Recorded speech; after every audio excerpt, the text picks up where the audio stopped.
Muy buenos días, tengan todos ustedes.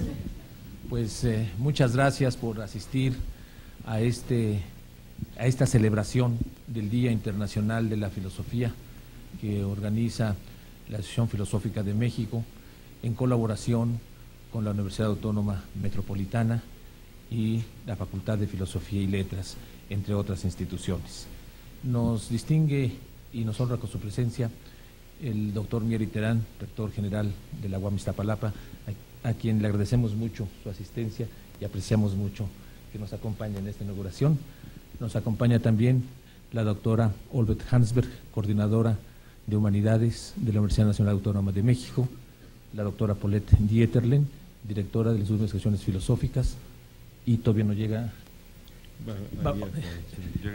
se integrará en unos momentos más la representante de la UNESCO en México. Quisiera brevemente, antes de darle la palabra al maestro Gabriel Vargas, presidente de la Asociación Filosófica de México, pues expresarles nuestro entusiasmo y nuestro regocijo por esta primera celebración del Día Internacional de la Filosofía.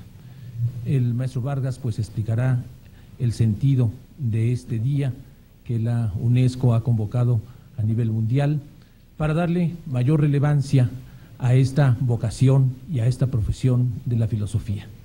Para la Facultad de Filosofía y Letras es un gran honor y una gran distinción que sea este día la sede de la celebración por parte de la Asociación Filosófica de México del Día Internacional de la Filosofía. Seguramente se unirán a este evento otros muchos celebraciones, otras muchas reuniones, enfatizando la significación, la relevancia y la pertinencia no solo académica, sino también social y cultural de la filosofía en el ámbito internacional, no solo para el desarrollo intelectual de esta profesión y de esta disciplina, sino también para ratificar su indispensable función en la superación intelectual y moral de toda la sociedad.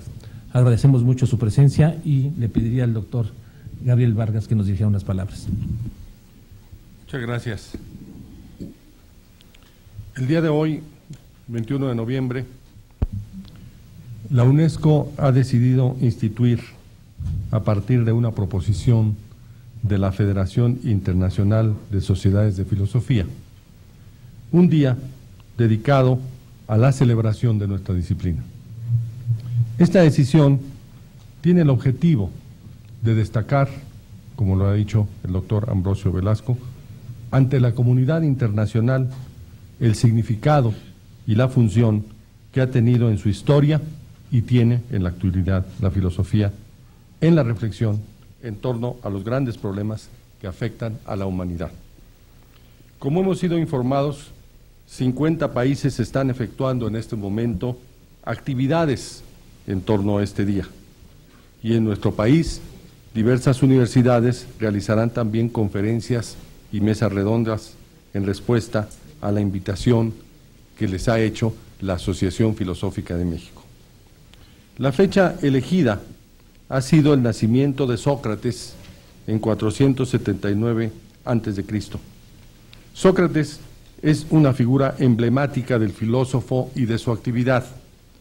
Para Sócrates, el conocimiento es requisito necesario para la virtud, el diálogo, la forma propia de acceso a una representación común, la ética, una forma de vida irrenunciable, la ironía, una manera de observar al mundo y a sí mismo, y la amistad, un valor fundamental. Desde que se inicia esta forma de reflexión en Grecia, con importantes antecedentes en Oriente, hasta la actualidad, la filosofía ha ampliado, profundizado y enriquecido extraordinariamente su ámbito de acción. Ha desarrollado múltiples ramas y modos de cultivarla y ha descubierto nuevos núcleos problemáticos. A lo largo de esta aventura del pensamiento, podemos encontrarla proponiendo nuevas concepciones ontológicas, realizando valoraciones de los más diversos problemas, inaugurando caminos para la imaginación por medio de las utopías, planteando concepciones sobre lo que podría ser una sociedad justa, colocándose al servicio de la precisión conceptual, dando lugar a disciplinas para la reflexión sobre la ciencia, la técnica, la cultura y la filosofía misma, integrando diversos dominios del conocimiento para generar grandes preguntas, pero también importantes respuestas a los dilemas planteados por cada época. A veces la filosofía se parece al análisis científico y otras al texto literario, pero más allá de esto, no existe ninguna disciplina, como la filosofía, que nos permita tener una mayor conciencia del mundo en que vivimos o que nos proporcione los elementos necesarios para realizar su crítica.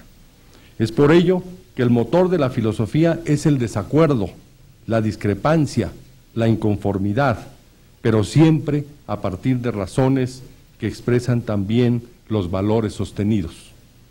En los actuales momentos vivimos una situación de crisis. Existe una profunda contradicción entre los avances extraordinarios de la ciencia y la técnica y la desigualdad y la injusticia globales. Es por ello que pareciera que no nos hubiéramos movido más allá del dilema de Rousseau, quien decía en el contrato social: el hombre ha nacido libre y sin embargo vive en todas partes entre cadenas. Él mismo, que se considera amo, no deja por eso de ser menos esclavo que los demás. ¿Cómo se ha operado esta transformación?, pregunta Rousseau. Lo ignoro. ¿Qué puede imprimirle el sello de legitimidad? Creo poder resolver la cuestión, dice Rousseau. Hoy se sabe por qué se han producido las transformaciones sociales, pero la humanidad no ha podido resolver la contradicción entre desarrollo científico, técnico y moral, y el optimismo rousseauiano ha sido sustituido por una creciente incertidumbre sobre el futuro. La humanidad vive hoy amenazada por la confrontación terrible entre los fundamentalismos, y el diálogo democrático o el derecho internacional se encuentran cuestionados.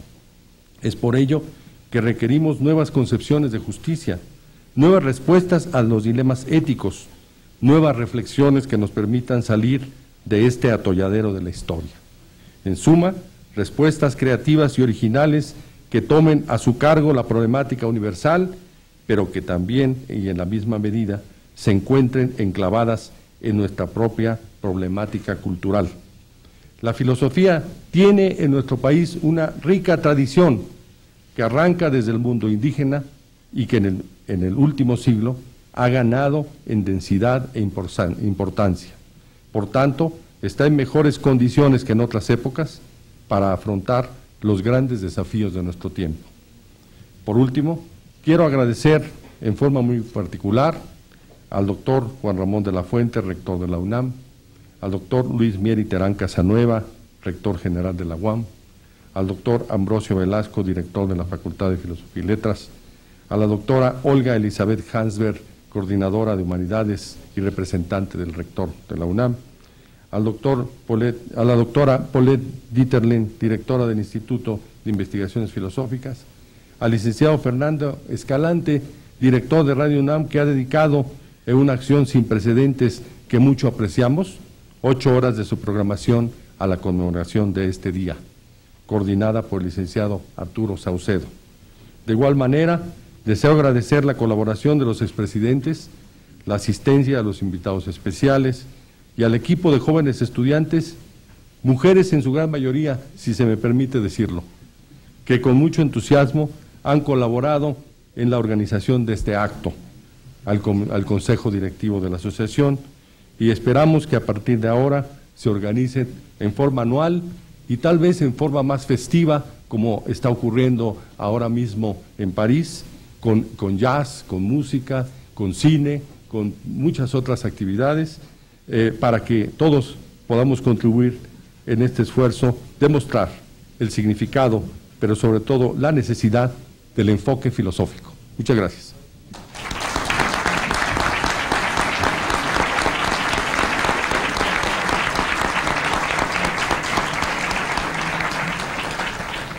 Muchas gracias al maestro Gabriel Vargas Lozano.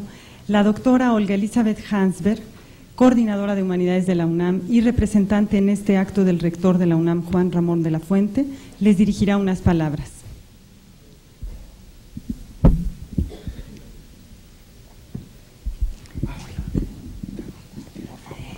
Buenos días, tengan todos ustedes.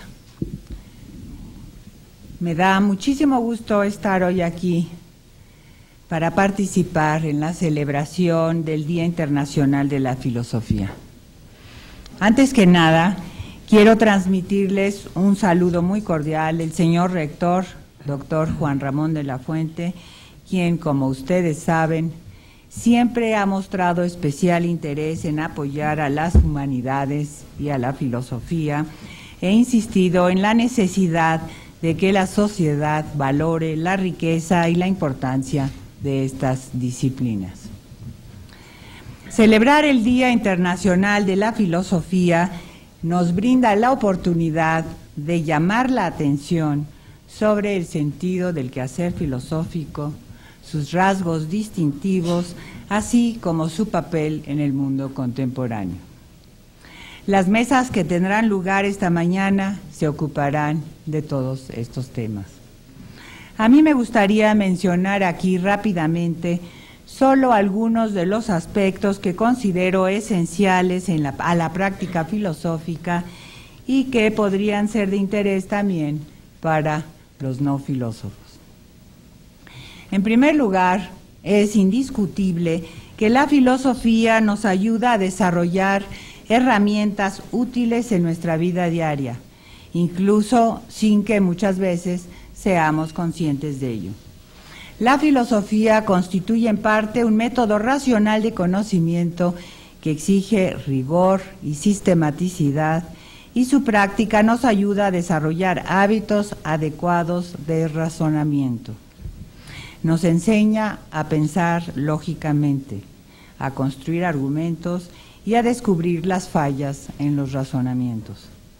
Asimismo, desarrolla el pensamiento crítico, que puede ir en contra del sentido común, así como de los valores y de los modelos establecidos.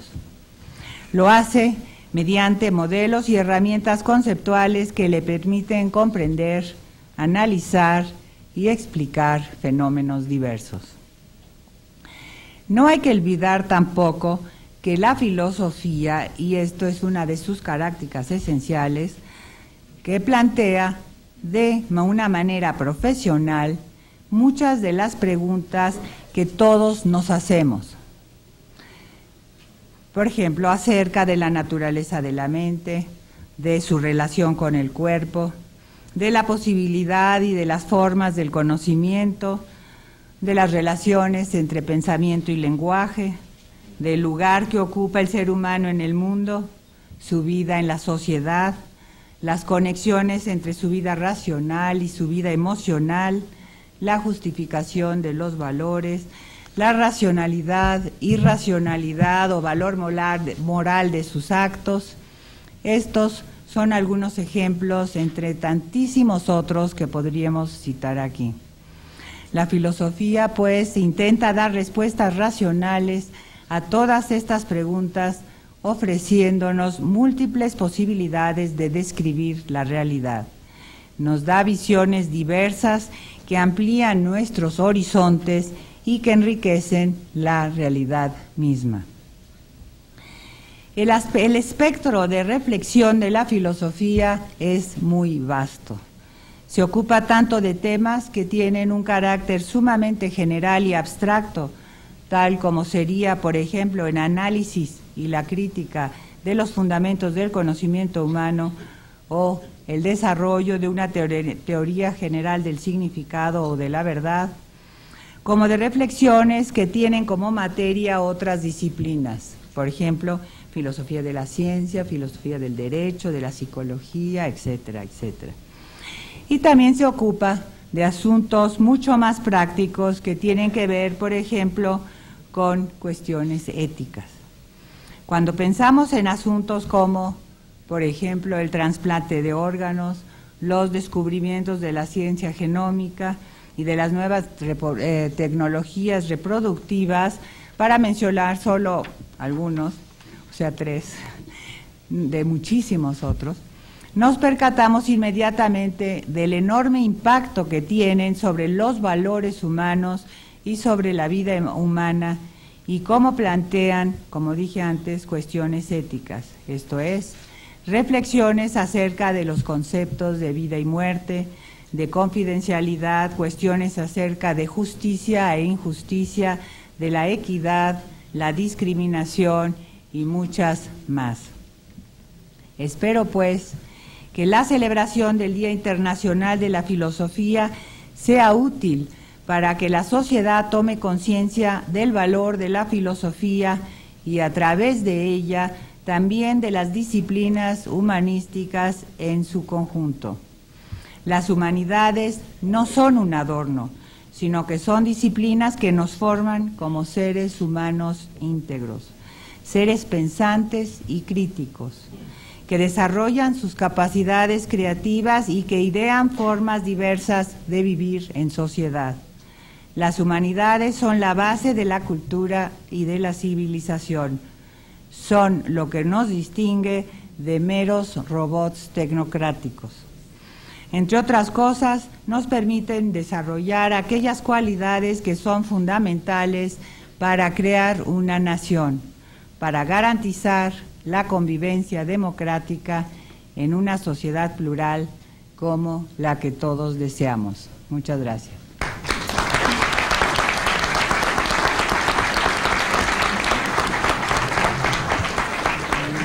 Muchas gracias a la doctora Hansberg.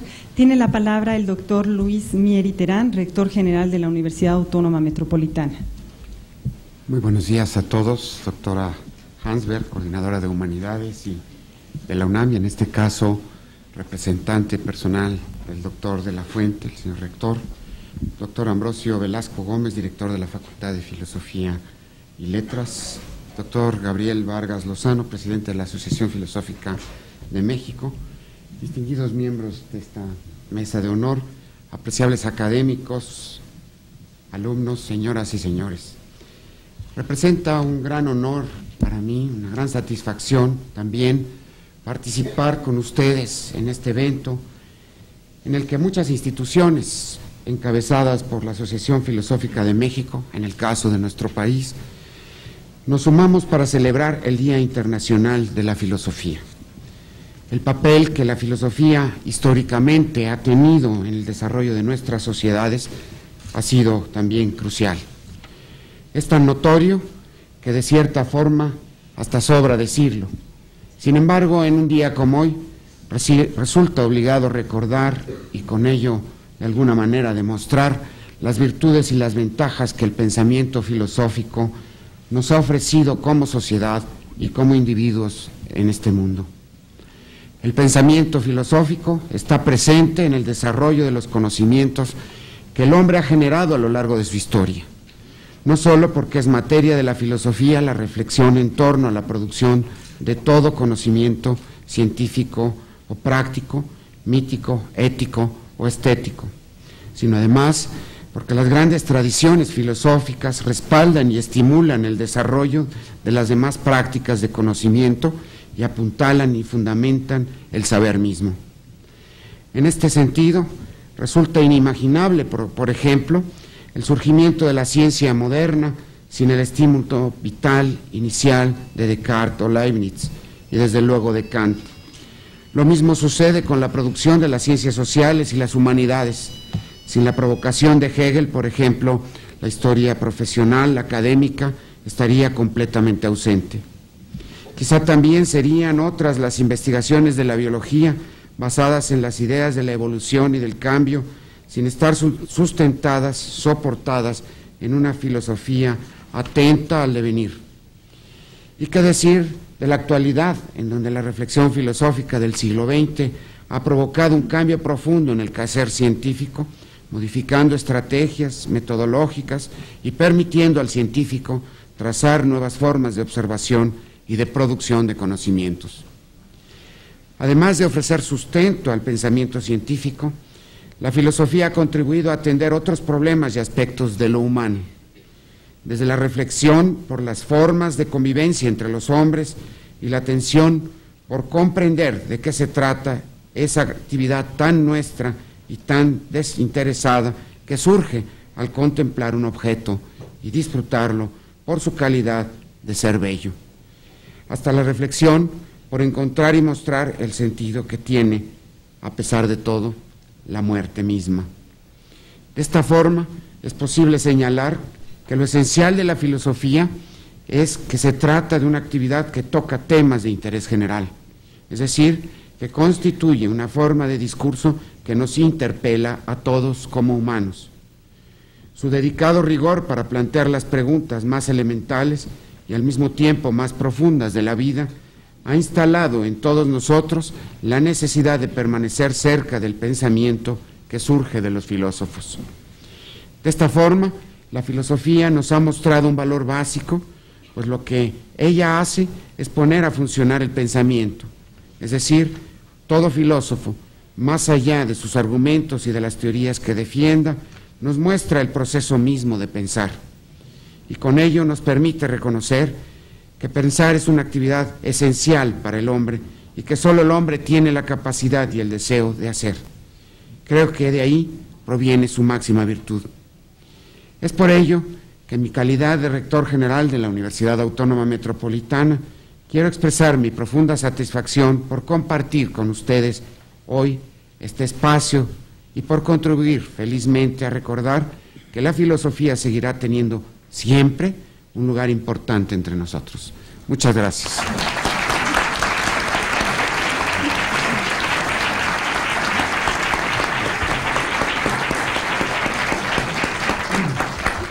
Gracias al doctor Mieri Terán. Tiene la palabra la doctora Paulette Dieterlen, directora del Instituto de Investigaciones Filosóficas de la UNAM.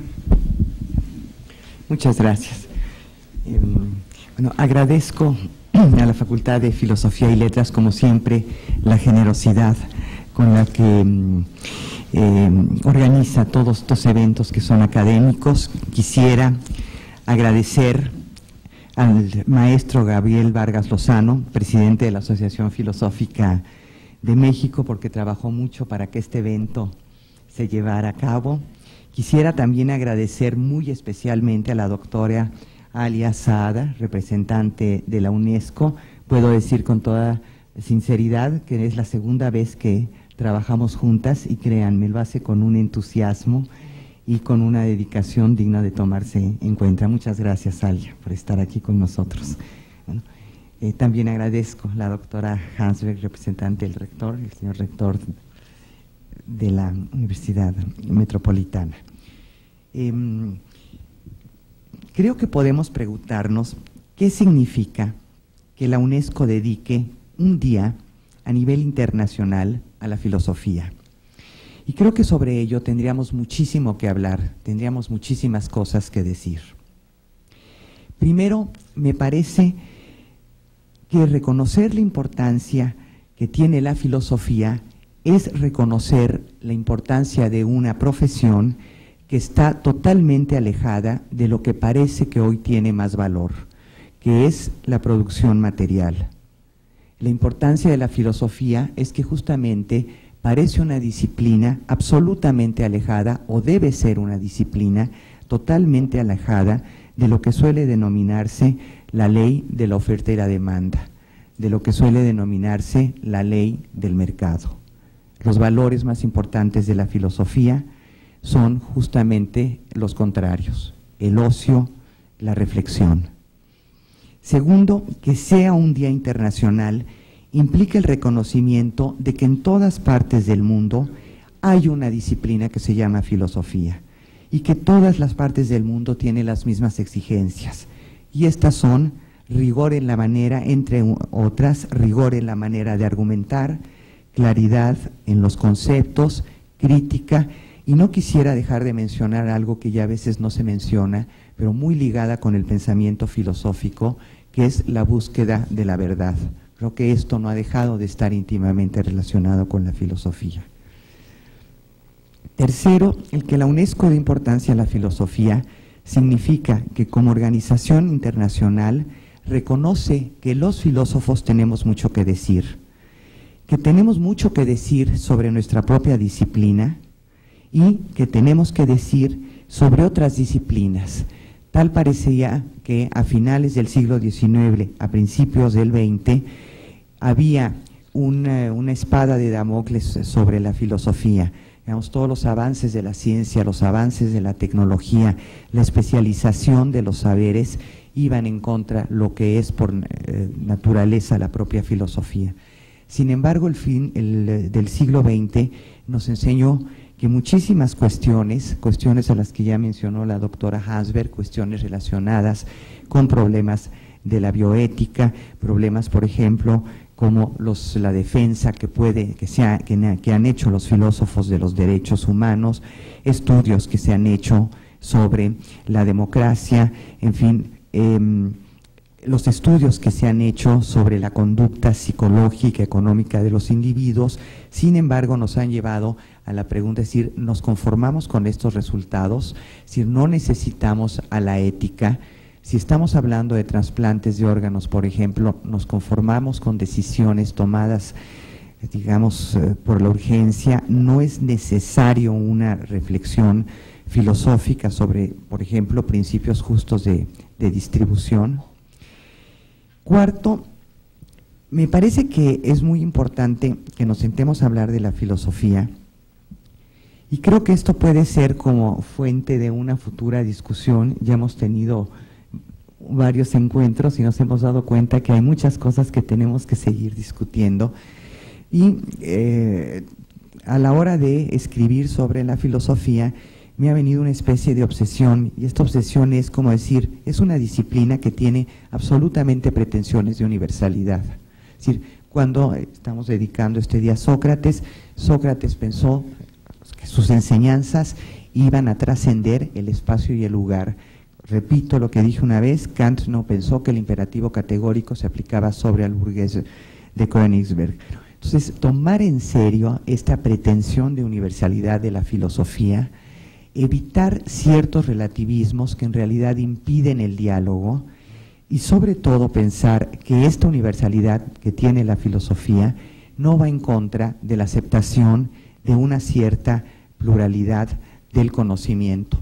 Vuelvo a poner el ejemplo de los derechos humanos. Los derechos humanos tenemos que actuar absolutamente como si fuera una conquista moral, una conquista política, una conquista legal, independientemente que en diferentes lugares tengan un tipo de aplicación u otro, ¿sí? Y finalmente, me parece que es importante que la UNESCO dedique un día a la filosofía, porque en realidad nos está haciendo una demanda a los filósofos, una exigencia, ¿sí? Y radica la exigencia y la demanda en una petición que no solo seamos académicos encerrados en cubículo, sino que también estemos en el mundo, que estemos alertas, siempre dispuestos a defender lo que creemos que debe ser defendido y a criticar muy severamente aquello que contribuye a que el mundo en el que vivimos sea peor. Muchas gracias.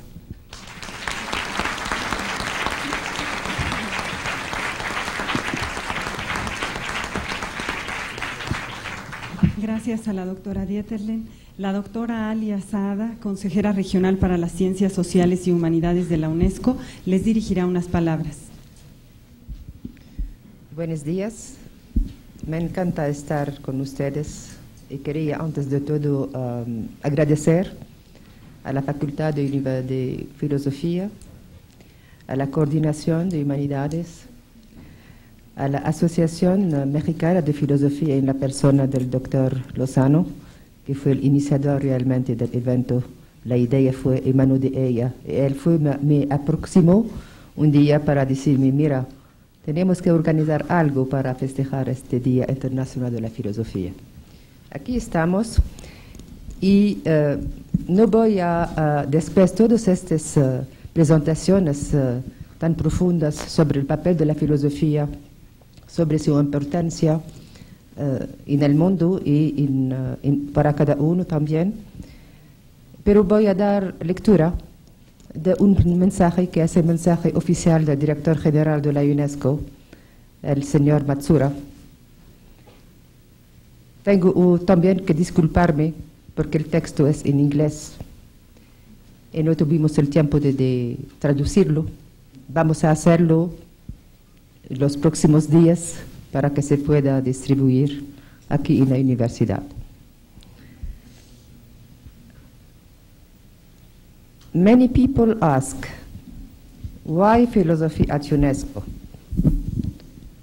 My reply is, how could UNESCO, as the intellectual and ethical arm of the United Nations, function without promoting philosophical reflection as the basis for democracy, human rights, and a just society?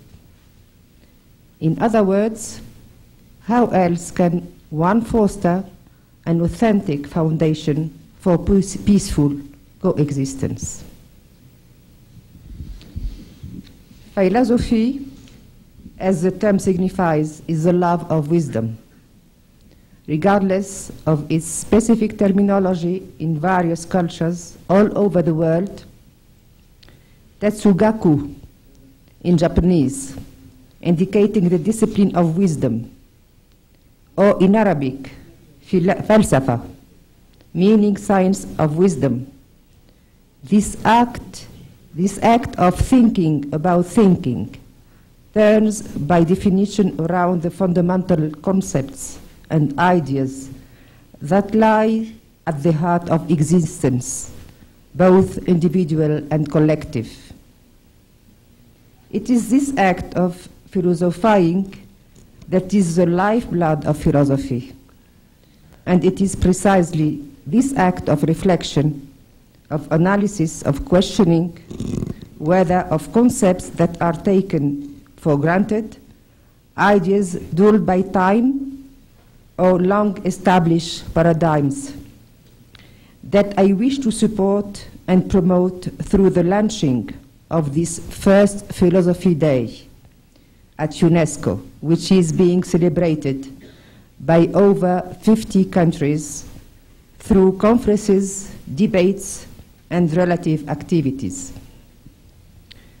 For this first Philosophy Day at Paris headquarters, we will be discussing topics such as poverty, justice and world peace, philosophy and human rights, philosophy as the pathway of emancipation, philosophy of cultural diversity and cultural rights, philosophy and media, ethics and science, philosophy and knowledge. Through philosophical analysis and debate, answers to contemporary world problems will be sought and explored. More than ever, mutual knowledge and understanding of all traditions of thought in the world is crucial for dialogue and respect among people. Let us take the time today to celebrate the universality of philosophy.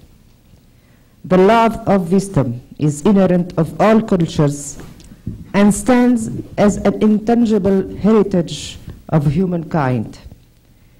Through the celebration of Philosophy Day at UNESCO, I should like to highlight the importance of philosophy and the contribution of philosophy to society. Let us take this day to reflect upon what we do. How is it that we do it? And why is it that we do not do otherwise? Let us question our daily practices, take a critical look at the men and women we have become. Let us cast light on the darkened corners of our understanding of the other. It is the day to ponder on the ethical consequences of our actions or the unintended outcomes of our decisions, and to look for gaps in the current structures set up to serve equity and justice. I encourage you all to philosophize today. In this world, where action does not necessarily spring from thought, let us take this day to think, question, and search beneath and beyond the confines of what we think we know. Me parece que este mensaje es un resumen realmente de todo lo que fue dicho en diferentes presentaciones en esta mesa, y me da mucho gusto realmente de poder dar esta lectura, porque es la lectura que fue dirigida a todos los estados miembros de la UNESCO, que son más de 180 y pocos países del mundo. En París hoy tenemos todo un día que está consagrado a la filosofía, con un programa que está aquí, que voy a también es en francés, lo siento mucho, pero se puede después traducir también. Y también ¿cómo se dice? Un afiche, un póster del Día Internacional, pero en español. Muchas gracias.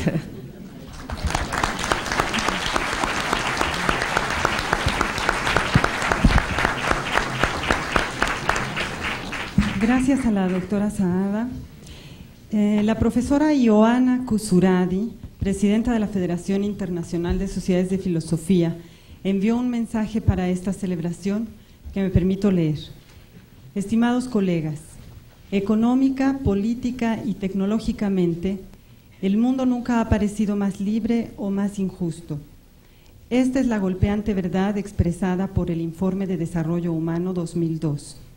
Nunca la humanidad ha tenido a su disposición tantos medios para crear un mundo libre de miedo y necesidad. A pesar de ello, en los inicios del siglo XXI, la pobreza extrema y el sangriento terrorismo prevalecen en todo el mundo. De cara a este estado de cosas y sus dilemas creados, las expectativas de la humanidad para que la filosofía pueda ayudar a comprender y explicar lo que ocurre alrededor nuestro, así como a proponer nuevas orientaciones para construir un mejor futuro de acuerdo a la dignidad humana, se han incrementado. Ahora, queridos amigos, nosotros tenemos un día que nos ofrece una nueva oportunidad para hacer que la voz de la filosofía se escuche por un amplio público. En el primer día de la filosofía, les deseo a todos éxito en sus esfuerzos por ampliar el conocimiento de la función de la filosofía y buena suerte en sus esfuerzos para contribuir a la realización de ella. Hasta aquí el mensaje de la profesora Ioana Kusuradi. Por último, tiene la palabra el doctor Ambrosio Velasco Gómez, director de esta facultad. Gracias. Les agradezco mucho a la doctora Olbert Hansberg, coordinadora de Humanidades y representante de nuestro rector, doctor Juan Ramón de la Fuente, del doctor Luis Mieri Terán, rector de la general de la UAM, del maestro Gabriel Vargas Lozano, presidente de la Asociación Filosófica de México, de la doctora Paulette Dieterle, directora de las investigaciones filosóficas, y de la maestra Alia Saada, consejera regional para las Ciencias Sociales y Humanidades de la UNESCO. Saludamos con mucho entusiasmo este Día Internacional de la Filosofía, en la que nos unimos diferentes lenguas, diferentes tradiciones, diferentes perspectivas, para reafirmar nuestra relevancia y presencia en el mundo intelectual, moral, social y cultural de nuestros días. Pero al mismo tiempo estoy seguro que las jornadas del día de hoy servirán para reafirmar la tradición propia de la filosofía en México y de la filosofía en Iberoamérica, que con igualdad de condiciones, pero con identidad singular, se expresan en este contexto internacional en el que celebramos el Día Internacional de la Filosofía.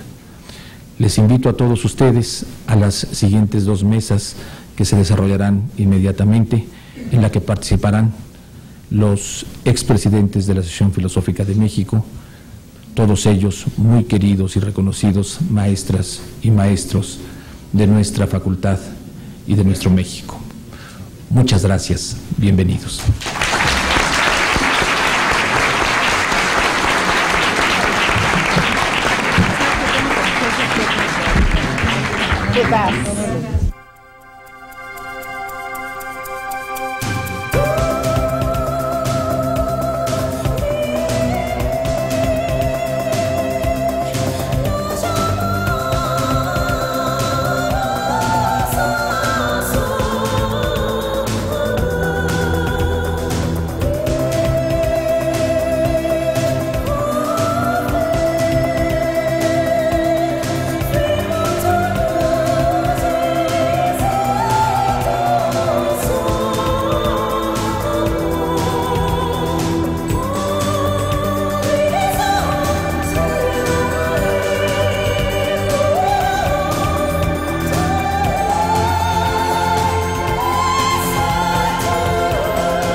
El doctor Adolfo Sánchez Vázquez, que todos ustedes conocen, el doctor Ricardo Guerra, que no ha podido venir, hasta donde sé, el doctor Luis Villoro se disculpa, tiene un gripón peor que el que yo tengo en este momento, como pueden notar ustedes, el doctor Ramón Chirao, la doctora Juliana González. La errata que verán ustedes aquí es que aparece como mesa redonda, es como ustedes ven una mesa alargada, pero no, lo que sí es cierto es que una mesa redonda se piensa que va a ser un lugar donde va a poder haber debate, pero por razones de tiempo va a ser, digamos, un poco declarativo, si ustedes quieren. Van a ser ponencias de 15 minutos en que la capacidad de síntesis de los colegas será puesta en prueba. Entonces, porque además soy muy pesado, soy obsesivo, y entonces obsesivo con el tiempo, entonces procuraré que los 15 minutos se cumplan, y si les parece bien, les diré, trataré, pero en fin, faltando como 5 minutos les digo, y ya trataré más o menos de llevarla. Entonces, empezamos. Voy a dar lectura a nuestro primer ponente que mandó un trabajo, el doctor Leopoldo Sea. Perdonen por mi gangosa situación debido a la gripe. Dice el doctor Leopoldo Sea: la filosofía, desde los tiempos clásicos, fue definida como afán de saber y comprender, pero también comunicar y de hacerse entender. Logos es razón y palabra. Lo que no se tenía claro para sí mismo no podía ser comunicado a los otros. Cuando se habla de ente, se parte de sí mismo para comunicarse con los otros. De no ser así, solo habría oscuridad, vacío, nada, caos o desorden. Cuando no era así, era porque se trataba de confundir, ocultar algo a los otros. Eran los sofistas los que hacían gala de esta situación. Cuanto más oscuro e incomprensible era el discutir, más éxito se podría alcanzar frente a las masas, es decir, el pueblo como algo compacto. ¿Por qué y para qué la confusión? ¿Por qué llamar a eso filosofar? Porque la filosofía se la consideraba como algo que no estaba al alcance de las masas. El acto de filosofar, propiamente dicho, era comprenderse a sí mismo como parte de esa naturaleza, punto de partida para entender a los otros, pero no necesariamente entenderlo y hacerse entender. Los otros eran vistos no como semejantes, sino como parte de la naturaleza para manipular y utilizar. Son parte de la nada o del caos y deben ser comprendidos como algo mineral, vegetal y animal. De allí el sofisma, se abren comillas, que los filósofos sean reyes o los reyes sean filósofos, se cierran comillas, o bien, se abren comillas, que gobierne el que más sabe sobre los que menos saben. Filosofar era una necesidad en la antigüedad, en donde surgió el filosofar occidental por excelencia, en el mar Mediterráneo, cuyas aguas bañaban al norte de Europa, al sur de África y al oriente de Asia, convergiendo las diversas expresiones del humano de la antigüedad. Perdón. Grecia primero y Roma después gobernaron esta región, sacando de la nada el todo y del caos el orden. Para ir del occidente al oriente se iba por tierra como Alejandro de Macedonia o Julio César, o como en la Edad Media siguiendo la ruta de la seda. Este horizonte de relación de Europa con el Oriente cambia cuando se afirma que la Tierra es redonda al inicio de la modernidad en los siglos XV y XVI.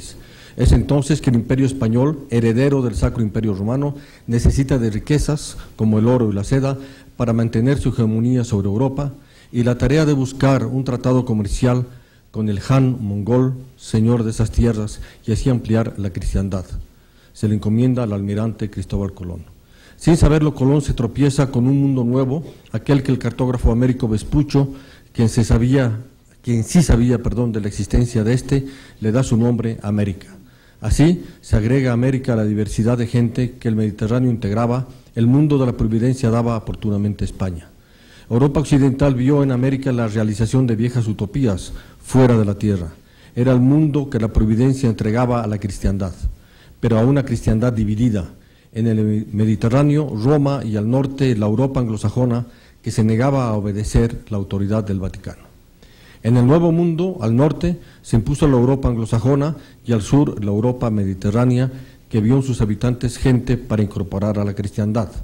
Los sajones, por su parte, los vieron como parte de la naturaleza para explotarlos y exterminarlos en su beneficio. Pero quienes discutieron acerca de su identidad fueron los mediterráneos. ¿Qué son, hombres o bestias?, se preguntaban. Si eran lo primero, poseerían la chispa divina que les permitiría elegir entre lo bueno y lo malo. El descubrir, pensar, comprender y hacerse comprender planteó problemas a los descubridores y conquistadores, mismos que implicaban pasar de una región de la Tierra a la totalidad de la misma. Se inicia la mundialización o globalización, un descubrir más difícil para el llamado mundo occidental, que trató de mantener su hegemonía puesta en duda por los nacidos en el Nuevo Mundo. El descubrir metafísico, esto es, ontología, como era el saber qué lugar se tenía dentro de la creación del cosmos, fue afectado por la pregunta ¿quién soy? ¿Cuál es mi identidad? Un interrogar que abarca el orbe entero que se encuentra en el Nuevo Mundo. América se encontró en la antigüedad en el Mediterráneo. Surgen interrogantes sobre la capacidad de la gente del Nuevo Mundo para filosofar, como se hizo en Grecia y Roma, así como la modernidad se hacía en Europa en francés, inglés y alemán. Ya no es un discurrir ontológico, sino dialéctico, como lo hace Hegel, interrogando en la historia una filosofía de la historia. ¿Es posible una filosofía americana? ¿Es posible un filosofar original, regional, que plantee problemas universales? La respuesta la recibí en Atenas, Grecia, en 1997, cuando me fue otorgado el doctorado honoris causa. Se reconoce en usted, cito, una filosofía que se prolonga y se amplía y universaliza, la de nuestros clásicos como Sócrates, Platón y Aristóteles, que hicieron filosofía sobre los problemas que planteaba la zona del mar Mediterráneo, como ahora ustedes lo hacen a nivel planetario. Fin de cita. La problemática filosófica de nuestro tiempo se inicia en el Nuevo Mundo y lo plantea la limitada y cerrada concepción ontológica occidental. Hegel, al iniciarse el siglo XIX, se expresa dialécticamente. La interrogante es otra: ¿quién soy? Un problema de identidad. Lo regional se transforma en universal cuando en América Simón Bolívar, contemporáneo de Hegel, se sirve de este discurrir dialéctico hegeliano que parte de la contradicción entre lo que se es y lo que se quiere ser. Simón Bolívar no hace una nueva utopía, sino hace una profecía. De este continente se pondrá en marcha la nación de las naciones, que abarcará el universo entero y, completa José Vasconcelos, con una raza de razas que abarcará el orbe entero, la raza cósmica. Respuestas simples a problemas simples que se van a originar en la globalización que se hace patente al iniciarse el nuevo siglo y el nuevo milenio. Respuestas que originan brutales genocidios, hambrunas, desplazamientos humanos y catástrofes naturales. El Occidente se niega a renunciar a esa hegemonía y compartir lo que juntos, ricos y pobres, han hecho. Estas brutalidades se han dado en todos los tiempos de la historia desde el viejo mundo, pero los condenados de la tierra, los siempre marginados, han aprendido no solo a hacer lo que se les ordena que se haga, sino también a hacerlo para sí. La respuesta es la represión que estamos viviendo en nuestro tiempo. Y frente a esta situación, los viejos sofistas hacen de la libertad, democracia y desarrollo instrumento para justificar la represión. Se hace del genocidio de las 2 guerras mundiales instrumento para llevar a cabo la guerra sucia que enfrenta a los marginados con piedras, palos y sus cuerpos desnudos ante los sofisticados instrumentos de represión y son acusados de terroristas. Estos son los retos que ha de enfrentar la filosofía de nuestro tiempo, sin sofismas, sin engaños que hacen de lo supuestamente bueno malo y de lo malo bueno. No nos consideramos dioses, sino débiles criaturas, sin más instrumento que la razón, sin la cual no habría filosofero alguno. Que no oscurezca lo que es simple, sino que busque el diálogo para compartir. Desde este horizonte me niego a aceptar que otras personas como yo, de carne y hueso, se encaminen a someterse. Elegir entre muerte súbita o poco a poco. Un filósofo que se aprecie no puede aceptar someterse a otra gente como él, o aceptar en espera de mejores tiempos, porque estos no vendrán si no lo hago posible con mi resistencia. Filosofar es reconocerse entre los otros. La igualdad no es clonación. La igualdad se da en la inevitable diferencia. Todos iguales por ser distintos, pero no tan distintos que unos puedan ser más humanos que otros. Por ello, no puedo exigir a otro lo que no estoy dispuesto a aceptar. Se trata de comprender y hacerse comprender, no de someter a otros. No se trata de disyuntivas entre el bien y el mal, que es algo que nosotros originamos. Estos son los retos de la filosofía como tal en este nuevo siglo y nuevo milenio, que solo la razón podrá enfrentar con la dignidad propia de quienes, como nosotros, han recibido tal don. No se trata de vivir o sobrevivir, sino de saber por qué se vive y sobrevive, algo que nos distingue de otras criaturas del universo. Muchas gracias.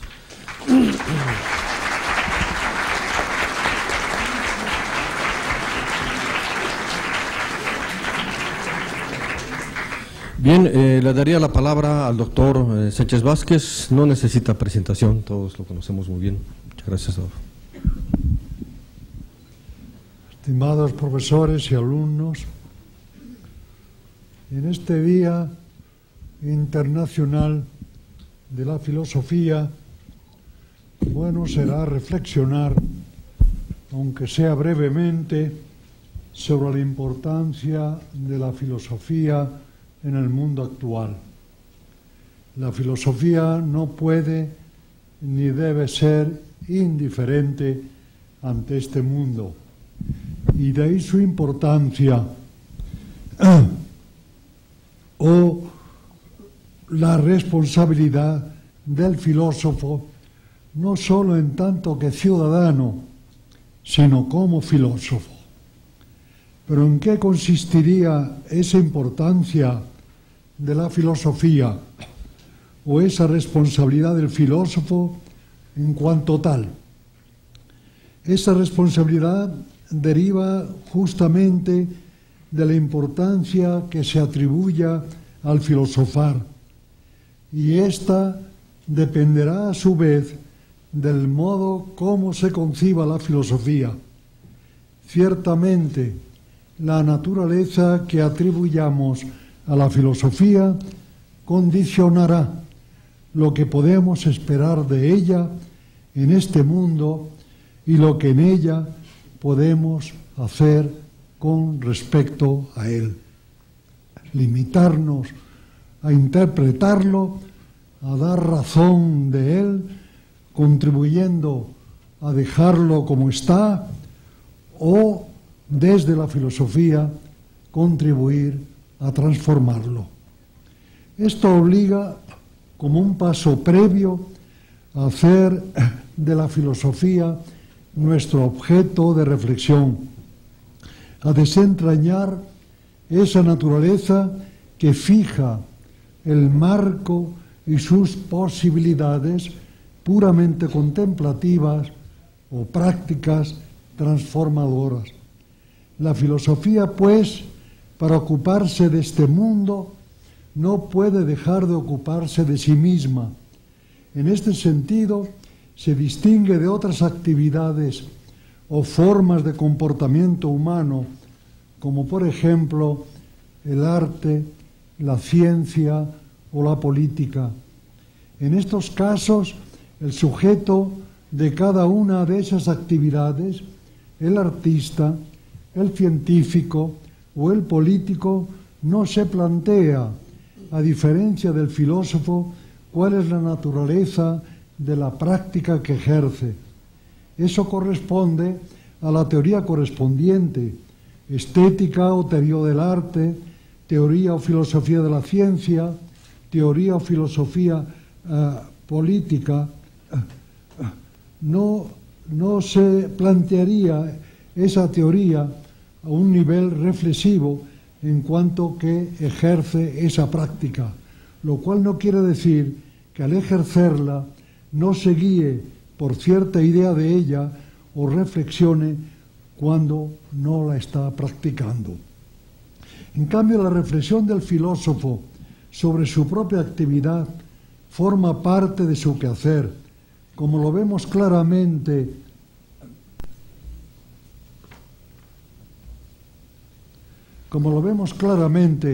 en los casos de Platón, Aristóteles, Descartes, Hegel, Marx o Heidegger, e incluso puede dar lugar a un campo temático específico como el que José Gauss acota y cultiva como filosofía de la filosofía. Y este esclarecimiento de su naturaleza nos lleva a fundamentar la importancia de la filosofía y hacer frente a los prejuicios, concepciones erróneas o negaciones interesadas que coinciden en negar su importancia o en reducirla al estrechar su campo temático, sus funciones y su influencia. Algunas de estas actitudes negativas u hostiles a la filosofía son tan viejas como la filosofía misma. Otras se dan sobre todo en la modernidad, con la constitución y el desarrollo de la ciencia.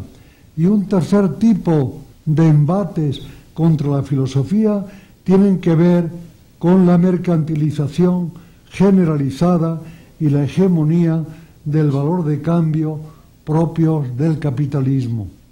Detengámonos muy brevemente en estos tres tipos de embates contra la filosofía que tienen en común la negación o minimización de su importancia con la intención de hacerles frente destacando la importancia de la filosofía o al menos de cierta filosofía. Veamos en primer lugar la actitud de rechazo de la filosofía por su inutilidad práctica o vital. Es el punto de vista más antiguo, el propio del hombre común y corriente, que no ve la ventaja o el beneficio que puede traerle la filosofía, aunque tiene en la mira la filosofía abstracta, universal, especulativa y su lenguaje hermético. Para él, el rasero que aplica para juzgarla es el de la práctica en el sentido sórdido, egoísta, que solo le permite verla como una actividad impráctica o improductiva. No advierte que él mismo, absorbiendo como el aire que respira las ideas acerca del mundo, los valores o los valores de la ideología dominante, no puede prescindir en este plano espontáneo y reflexivo de la filosofía, y que él, con su idea elemental del mundo, del bien, de lo bello, de la justicia, etc., tiene también una filosofía para andar por casa. La filosofía no es, pues, inútil o improductiva vitalmente, en cuanto que él, incluso en este plano espontáneo, ideológico, la necesita, ya sea para guiarse o ser guiado en su vida cotidiana, ya sea porque tiene consecuencias para él en su vida misma. Si la filosofía es importante vitalmente, incluso en este nivel propiamente prefilosófico o ideológico, aún más lo será si trasciende este nivel al instalarse en el nivel conceptual, racional, reflexivo, propio de la auténtica filosofía. Un segundo embate contra la filosofía, no tan antiguo ni tan extenso como el anterior, se da desde los albores de la modernidad y tiene que ver con la constitución y el desarrollo de la ciencia moderna.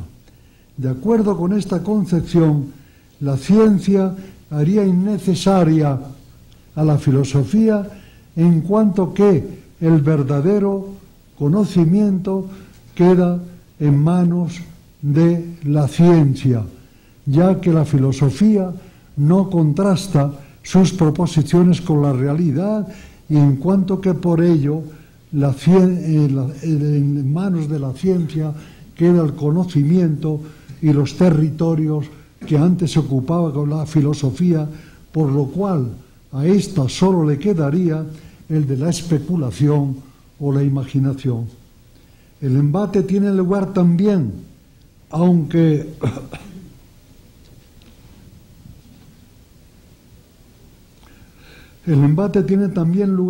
aunque se le reconozca a la filosofía el derecho a cultivar un campo propio, pero muy limitado, el de la lógica o el lenguaje, prescindiendo de los problemas sustanciales tradicionales o el de los valores, problemas como por ejemplo los de la necesidad y libertad o el del comportamiento moral. Ahora bien, el desarrollo de las ciencias, lejos de hacer innecesaria la filosofía, la necesita, no sólo para examinar los fundamentos mismos de la ciencia, sus criterios de verdad, tarea de una filosofía de la ciencia, sino incluso para esclarecer los fines, el sentido, el significado moral de ese desarrollo científico. Veamos ahora un tercer embate contra la filosofía, propio sobre todo del mundo contemporáneo, en el que domina y a una escala mundial, global, el capitalismo en su fase neoliberal. Un mundo en el que rige la omnipotencia del mercado, la transformación de toda actividad en mercancía y en el que todos los valores se supeditan al valor de cambio. De acuerdo con estos principios y esta relación entre los valores, el sabor filosófico, como las humanidades, no es productivo o rentable. Sí lo es, en cambio, el de la ciencia, sobre todo la que, aplicada como tecnología, se convierte en fuerza productiva y contribuye, por tanto, a crear valores de cambio. En este mundo se rinde el culto supremo a los nuevos dioses, el mercado y el dinero. Y en este mundo la filosofía y las humanidades no son rentables ni productivas, y por ello desaparecen de las universidades privadas empresariales y se tiende a reducir su presencia en las universidades públicas. Sin embargo, puesto que en toda filosofía hay un componente ideológico, el sistema económico y social vigente a través de lo que hay en ella de valoración de cierto comportamiento humano, moral, político, religioso, etc., el Estado no deja de interesarse por la filosofía y propicia y promueve aquella que por su contenido ideológico afirma principios valores que justifican su existencia. No es casual que Fukuyama, el filósofo del fin de la historia con el capitalismo liberal, fuera un funcionario del Departamento de Estado. ¿Qué se desprende de todo esto? Que no obstante los embates que ha sufrido y sufre la filosofía, esta tiene una importancia vital y social que en vez de disminuir se acrecienta en el mundo actual, justamente porque los problemas engendrados por el sistema social y económico se han agravado. Pero hay filosofías y filosofías, y su importancia, alcance y signo dependerán del tipo de filosofía de que se trate y de su actitud ante el mundo humano en que surge y se ejerce. Si se considera este mundo como el mejor de los mundos posibles, que se trata de un mundo que está bien hecho y por tanto que no es necesario ni deseable su transformación, bastará la filosofía que, como decía Wittgenstein, deja el mundo como está al limitarse a interpretarlo o a dar razón de él. El paradigma de esta filosofía es el idealismo o racionalismo absoluto de Hegel. Si lo real es racional, sería irracional o una muestra de impaciencia subjetiva, como decía Hegel, el tratar de cambiarlo. Pero si el mundo no nos satisface, porque la desigualdad social en él alcanza cifras abismales, 20% de toda la humanidad monopoliza la riqueza social, en tanto que el 80% no tiene acceso a ella, o si tampoco nos satisface porque las libertades individuales y colectivas, cuando existen, se recortan o anulan en la realidad, o también si este mundo no nos satisface porque el hombre se vuelve objeto, instrumento, mercancía, en contraste con la máxima kantiana de tratar al hombre como fin en sí mismo, o finalmente, si este mundo capitalista globalizado no nos satisface porque el desarrollo científico y tecnológico bajo el signo del lucro, de la ganancia, amenaza la supervivencia misma de la humanidad, en este mundo la filosofía cobra una importancia vital al proporcionar los supuestos que alientan y justifican su transformación.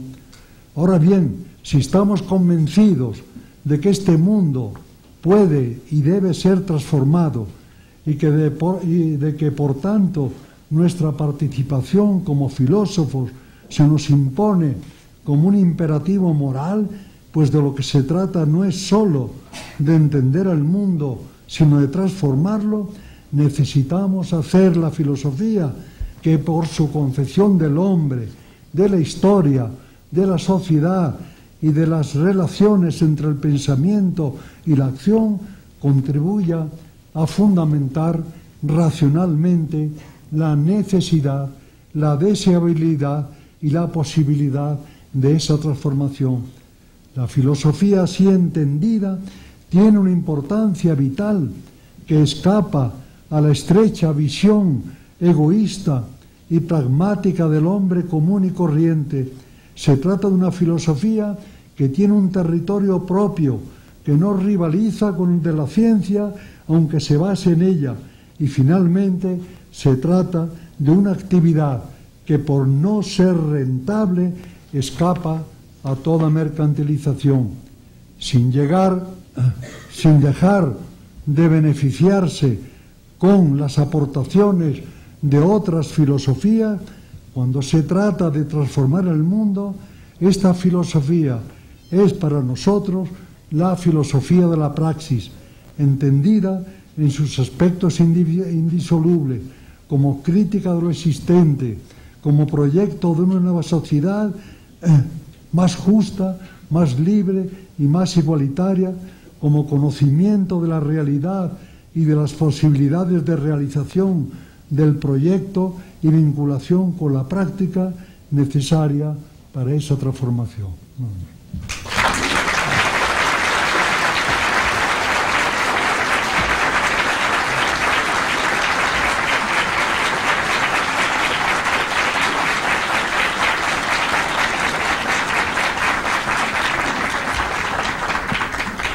Muchísimas gracias, doctor Sánchez Vázquez, por esta magnífica conferencia y que se ha sintetizado tan claramente su posición.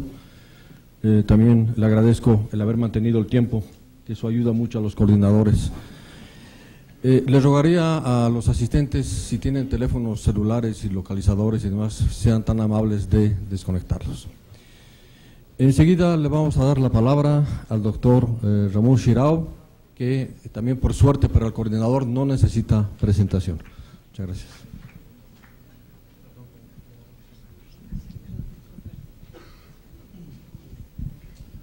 ¿Qué se oye? ¿Este aparato se oye? ¿Sí? Luego se quedan sordos, ¿está bien? Bueno, voy a estar poco filosófico, voy a estar más bien anecdótico.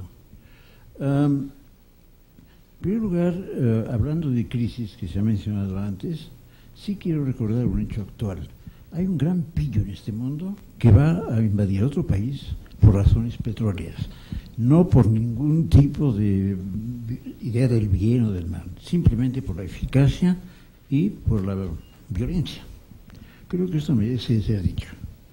Hay tantos conflictos, Israel, en fin, pero este hecho me parece especialmente grave.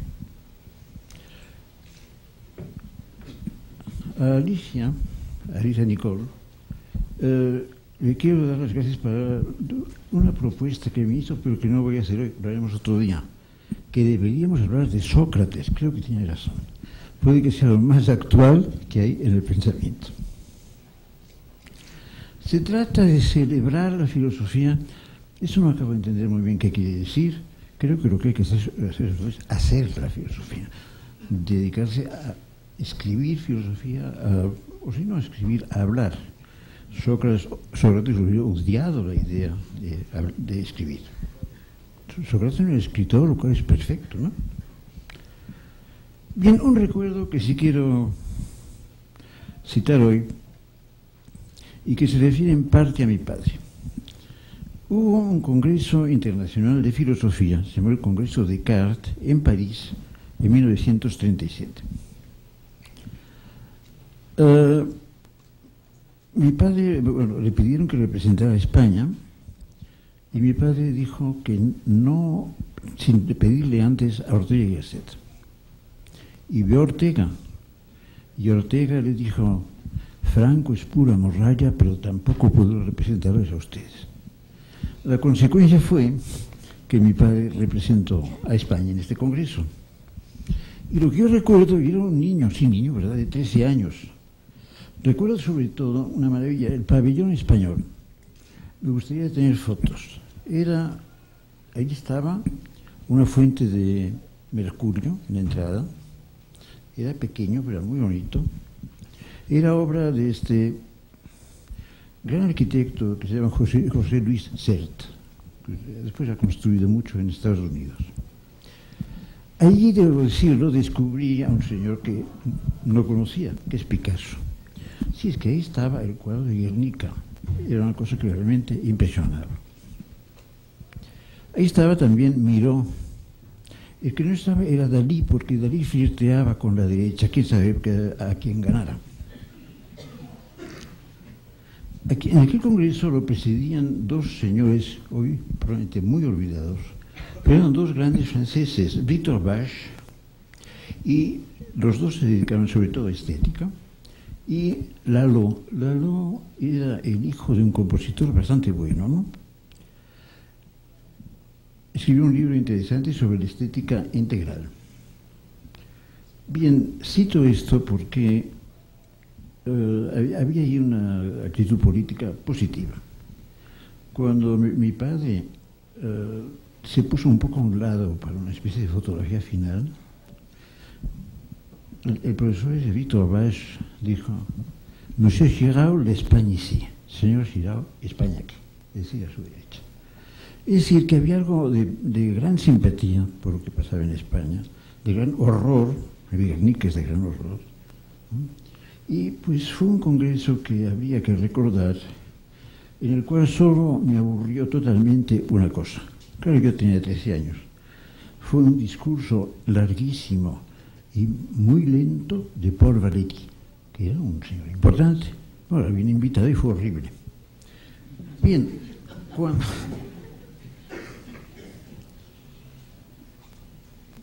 Es verdad que estuvo horrible, ¿eh? Pero cuando hablan de filosofía hoy, no sé del todo qué decir, ni si puedo decir mucho. Tal vez una característica es que la filosofía debe ser, no sé si es, más universal, pero en el sentido no lógico, etcétera, sino de asumir más actitudes de otras regiones y de otros países. Pienso en Asia, por ejemplo, ¿no? Creo que el pensamiento hindú tenemos que, pues no practicarlo todos los días, ni hacer yoga tampoco, pero sí integrarlo un poco a nuestro pensamiento.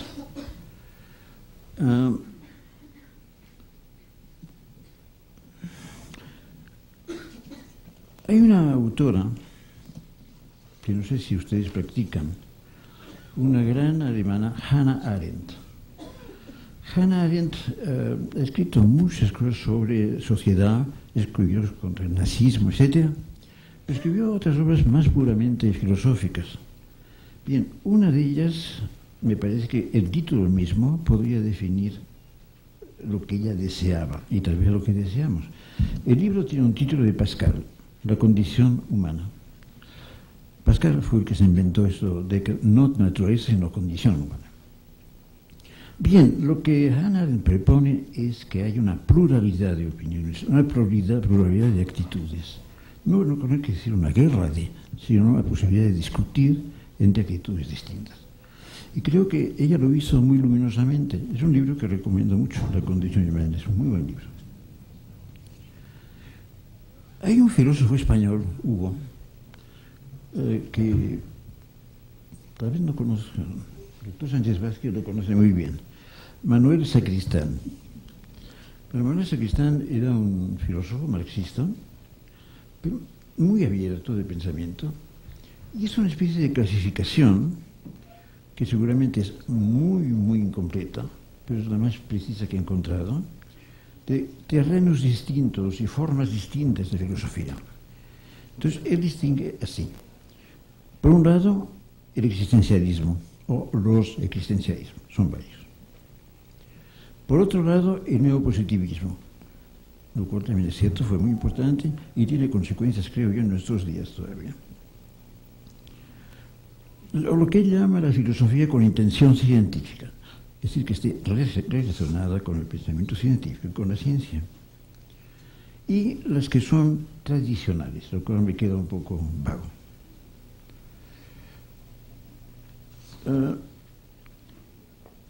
Yo en lo particular, quiero hacer antes de decir yo en lo particular, yo en lo no particular, en la Facultad de Filosofía donde yo estudié, en Mascarones, teníamos una cosa que creo que ha subsistido un poco, me parece muy grave, en nuestra facultad, pero no con las mismas tendencias. Había una división mortal entre kantianos y neotomistas. Aquello era una guerra.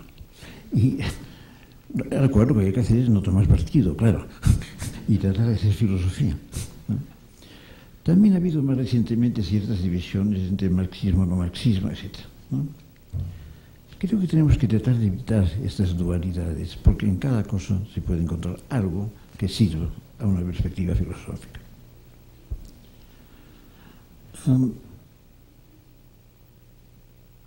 Sí, la facultad estaba partida en dos, es una cosa muy extraña, ¿verdad? Cuando yo estudié. Ahora, de eso nos hablaban los que no estaban partidos en dos. Don Antonio Caso, ¿no? Gauss, a quien celebramos hoy, ahora especialmente, ¿no? Mi propio padre, Joaquín Girard, y unos que entonces eran mucho más jóvenes, sobre todo Ramos y García Márquez. Maínez. García Márquez no había nacido. Bien, creo que si quieren saber los nombres de aquella época, los neocantianos eran sobre todo el Arroyo. ¿Puedo decir horrores? Es que siempre llegaba 25 minutos tarde a la clase. Entonces, eso era perfecto. Y para nosotros, para los estudiantes, era perfecto. Y todo el grupo neotomista, que tenía importancia, pero no era tan moderno como podía serlo en Francia. Sí, no era marita, era más tradicional. Pues sí, yo creo que finalmente sí. Hay dos filósofos, voy a añadir uno, que debemos tener todos en cuenta. Sócrates, claro. Sócrates, porque de veras es la fuente de casi todo, salvo el cristianismo y casi cristiano, por otra parte. Y claro, el otro es Platón, ¿no? Son las dos grandes fuentes que para mí cuentan más.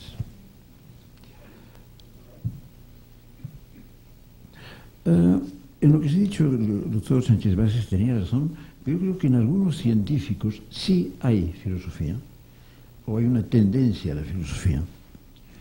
Pienso, no sé, en Einstein, no pienso en Niels Bohr, en los grandes físicos del siglo XX, ¿no? Principios del XX. Bien, pues ahora, hoy nada más que yo que otro día les hablaré de lo que yo tengo más cerca, pero hoy no tengo ganas. No tengo tiempo. Del personalismo, que es tal vez, yo no me llamaría personalista, pero es la actitud filosófica de la cual estoy más cerca. Y les recomiendo, por ejemplo, que lean a un autor que no se lee ahora mucho, que es Emmanuel Mounier. Es un gran pensador en esta línea. Bueno, y ustedes pues piensen lo que quieren con libertad, ¿no? Porque la libertad es lo básico para pensar. Muchas gracias.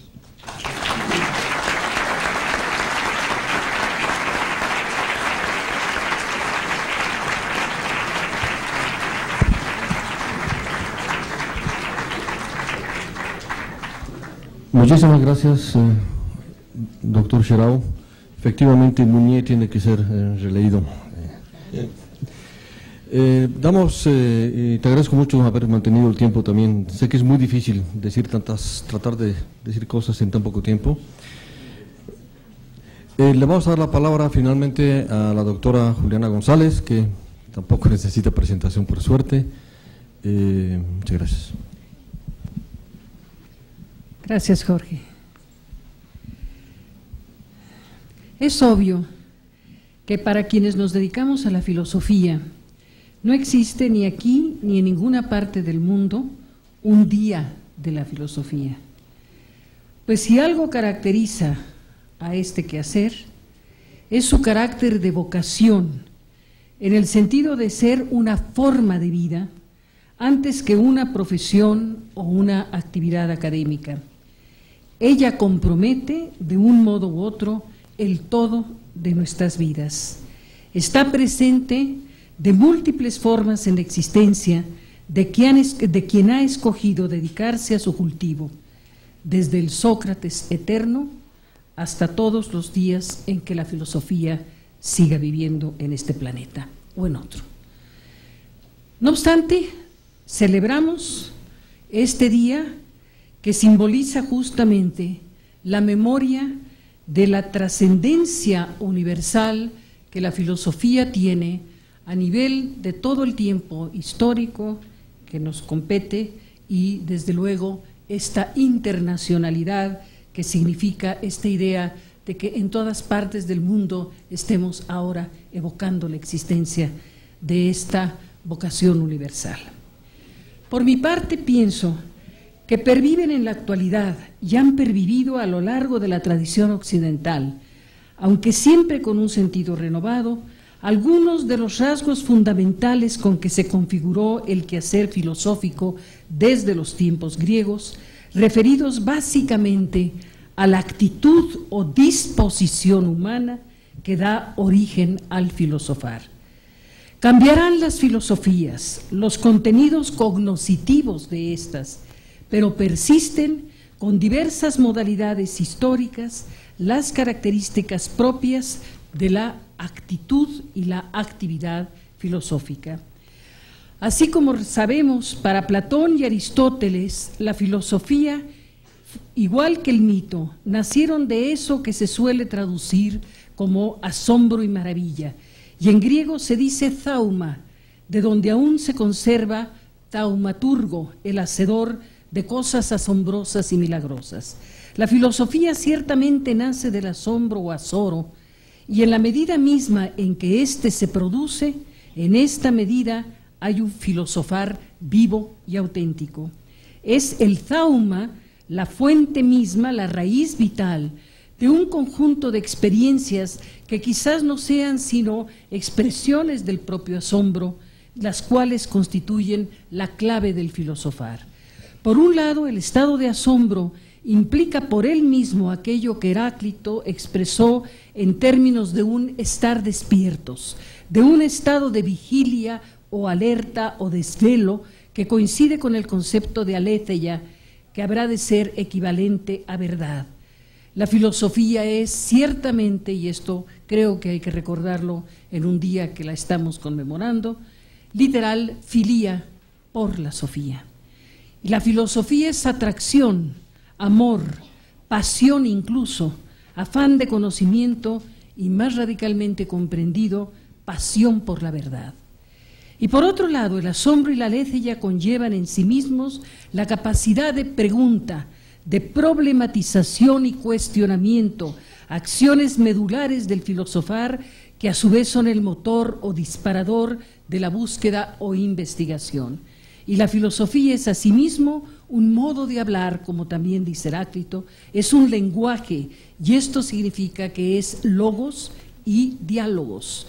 Es razón, razón crítica, es permanente y necesario diálogo, o sea, conocimiento contrastado, el cual a su vez es objeto de problematización, siempre abierto a su propio estado de búsqueda. De dos que caminan juntos, uno ve lo que el otro no ve, dice Platón.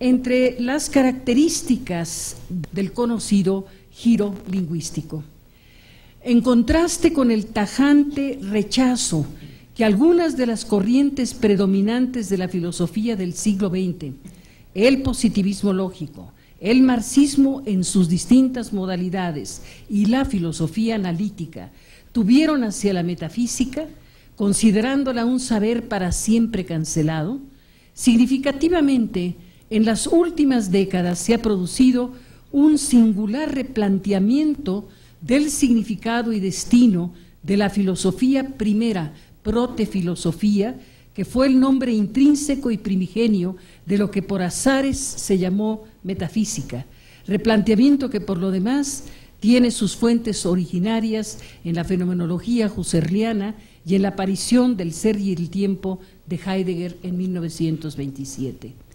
En nuestra facultad recibimos el más vivo y creativo cultivo de la filosofía primera durante más de 50 años, en que Eduardo Nicol propone una reforma radical de la metafísica que fue pensada y comunicada aquí mismo, en estos espacios, y plasmada en una obra ejemplar, una obra escrita ejemplar, de la cual nos hemos nutrido varios filósofos de México y de fuera de México, y que estoy cierta será una obra en la que habrán de nutrirse generaciones futuras de filósofos preocupados por eso que se llama la filosofía primera. Pero lo que distingue al estado actual de la protefilosofía es que ella, por las más diversas vías, es de nuevo negada como tal metafísica, invalidándose no solo como un conocimiento trascendente de ontoteología, como la llamó Heidegger o Gadamer, o de la cosa en sí, como un conocimiento de la cosa en sí, sino también como un saber absoluto, total, capaz de acceder a un fundamento último de todas las cosas. También hoy estas son consideradas vías muertas de la metafísica tradicional, y en este sentido se sigue hablando de superación de la metafísica, de tiempos post-metafísicos o anti-metafísicos. Sin embargo, y esto es lo verdaderamente digno de destacarse, hoy empieza a cultivarse ya, por los caminos incluso de la propia filosofía analítica, una nueva metafísica, por ejemplo, la metafísica descriptiva de Strawson, y aunque ni por su método ni por sus contenidos esta metafísica pueda asemejarse a la metafísica tradicional, pero prevalece en general en esta corriente analítica una vía de perspectiva lingüística y semántica. En realidad, la impronta kantiana sigue siendo indeleble e irreversible. Está implícita o explícitamente incorporada en las tendencias actuales de renovación de la filosofía primera. Regularmente se mantiene viva la convicción kantiana de ese singular destino de la razón humana, como le llamó Kant, de plantearse cuestiones que no está al alcance de la razón resolver, pero a las cuales tampoco puede renunciar. La conciencia kantiana de que el espíritu humano no puede abandonar lo que él mismo llama las especulaciones metafísicas, como no puede dejar de respirar para no abandonar o dejar para no respirar aire impuro. Cité a Kant. Varias tendencias de la metafísica del presente se distinguen por asumir cabalmente esta condición límite del pensar humano. La metafísica se define a sí misma como un pensamiento limítrofe, de frontera, en el sentido de estar en los límites, como es el caso, por ejemplo, de la metafísica de Eugenio Trías. Invalidados los caminos de una metafísica del saber absoluto que tiene acceso a una verdad última acerca del ser y del conocer, la filosofía primera renace en estos últimos tiempos, gravitando sobre la fuerza de la pregunta, del problema, de la autenticidad y profundidad de la búsqueda misma, y no ya de la posibilidad de respuestas finales y definitivas. Sobreviene la renovación de un filosofar esencialmente abierto, que encuentra su sentido en el empeño, en el afán, en la significación misma de las cuestiones fundamentales. En este sentido, cabe hablar de una especie de clima filosófico en la actualidad, de un estado epocal, como lo designan algunos filósofos, por el cual, por muy diversos caminos, la filosofía se reconoce en su carácter relativo, plural, abierto, capaz si acaso de respuestas a su vez abiertas y relativas. Se sabe inmersa en la temporalidad histórica y en la diversidad cultural. Se encuentra en suma con su esencia interrogante, confirmando que lo perenne en ella es en última instancia su ethos, su actitud o disposición de búsqueda y vigilia. Pero además, en otro ámbito distinto, aflora en la actualidad un sinnúmero de problemas que tienen un señalado alcance ético y también señaladamente ontológico. Se trata de todas aquellas inquietantes y decisivas cuestiones que surgen como consecuencia de las grandes revoluciones teóricas y prácticas que se han producido particularmente en el orden de las ciencias y las tecnologías de la vida. En el campo de la biología molecular, de la genómica, de la biología evolutiva, de las neurociencias, de las ciencias biomédicas en general y de la ingeniería genética principalmente, o sea, esas cuestiones conocidas como cuestiones de bioética. En todos estos horizontes ha habido singulares avances que enriquecen de manera notable el saber que puede tenerse ahora acerca de la vida biológica y que posibilitan hasta límites insospechados el poder de intervenir en ella y transformarla en sus estructuras más profundas. Este saber y este poder han removido, si no es que quebrantado, las bases teóricas y prácticas en que en general se asentaba nuestra idea de la vida natural y la forma de asumirla. Se han producido cambios tan sustantivos y se anuncian otros de tal envergadura que ellos no pueden sino despertar una intensa conciencia de riesgo e incertidumbre propios justamente del filosofar. En las más diversas direcciones surge ante todo o resurge el problema de qué es el hombre. Cuestión que en efecto de una u otra forma tiene que reconocerse en su significación inequívocamente ontológica. Se trata de saber qué es aquello que define al hombre en su ser mismo. ¿Cuáles son sus notas distintivas, definitorias de su ser, aquello que lo constituye y lo define en su condición propiamente humana, en su naturaleza propia? Resurge el problema de la fisis del hombre en su doble significación, su fisis física y su fisis metafísica. Pero ¿cómo referirse a esta sin desembocar en los caminos cerrados de la metafísica tradicional? ¿Cómo acceder a una ontología del humano sobre la base del irrebasable reconocimiento de la historicidad, la pluralidad, la relatividad de la condición humana? Es evidente que la ontología actual no puede concebir el ser del hombre como esencia o sustancia única, intemporal, inmutable, uniforme, fuera del espacio y del tiempo. Tiene que pensarlo como temporalidad, como ser en proceso, ser en relación, ser temporal y ser social. Tiene que repensar en especial su radical pertenencia a la naturaleza biológica o natural y dar razón de la irreductibilidad de aquello que constituye al ser humano en su propia humanidad.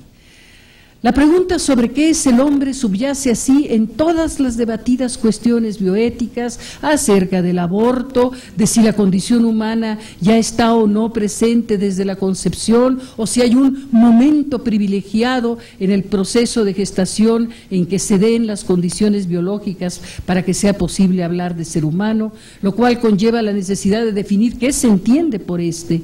Problema que emerge también ante las nuevas posibilidades de investigación en embriones, cuya validez moral y legal depende expresamente de lo que se defina como el estatus ontológico del embrión humano, o bien todas las múltiples interrogantes que surgen de las diversas posibilidades actuales que dependen de las nuevas técnicas que van desde la reproducción in vitro hasta la posibilidad de que el ser humano, para la cual en verdad debemos de tener un poco de zauma, el ser humano se reproduzca por vía no sexual, sino por clonación, tema que, como bien se sabe, abre infinidad de dilemas de orden ético, social y, desde luego, acerca de la naturaleza humana. Como los abre también la múltiple problemática relativa al cuerpo humano y la corporeidad, las cuestiones acerca de la autonomía del sujeto humano sobre su propio cuerpo, sobre su vida y sobre su muerte, acerca de trasplantes de órganos, de bancos de espermas, embriones, tejidos, etc.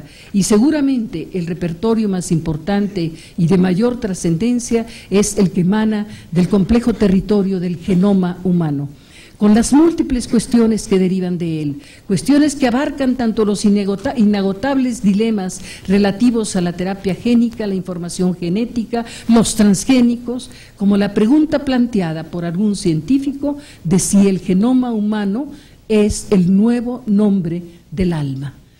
O algo más radical, de algún modo implicado en esto, que se refiere a las vías abiertas para lo que sería una nueva eugenesia, cuyos límites éticos, jurídicos y precisamente ontológicos se hace particularmente necesario establecer. ¿Cómo podrían estos límites fijarse independientemente de un saber verdaderamente actual y profundo acerca de las notas constitutivas de la especie humana, o más bien de la condición humana que en verdad queremos conservar? Todos estos son hechos que ciertamente renuevan el zauma filosófico y con él profundas interrogaciones y búsquedas metafísicas, hechos que suscitan ese preguntar que apunta hacia lo fundamental, que reclaman la profundización propia del cuestionar filosófico. El zauma implica un ver con un mirar originario que rompe lo consabido y plantea las cuestiones de fondo. Los nuevos problemas develados por los avances biológicos y biotecnológicos necesitan ser vistos en su novedad, en su carácter inédito, pero también en lo que tienen de problemas viejos y arcaicos. Requieren de la memoria filosófica, como también necesitan ser puestos en contexto universal. Reclaman así la perspectiva filosófica, su hondura y su capacidad de prever y de plantear una de las preguntas fundamentales del presente, que es la relativa al porvenir del hombre humano. Este es, pues, entre otros, un vasto e inaplazable camino de búsqueda de la filosofía actual, en el que se hace expresa la vigencia de las notas distintivas que definen el filosofar y que revela hasta qué grado ella, la filosofía, tiene hoy, como ha tenido en su historia, un papel literalmente capital y cardinal en el destino de la vida humana. Celebremos, pues, con nuestra cabeza y con nuestro corazón la presencia perenne y universal de la filosofía. Gracias.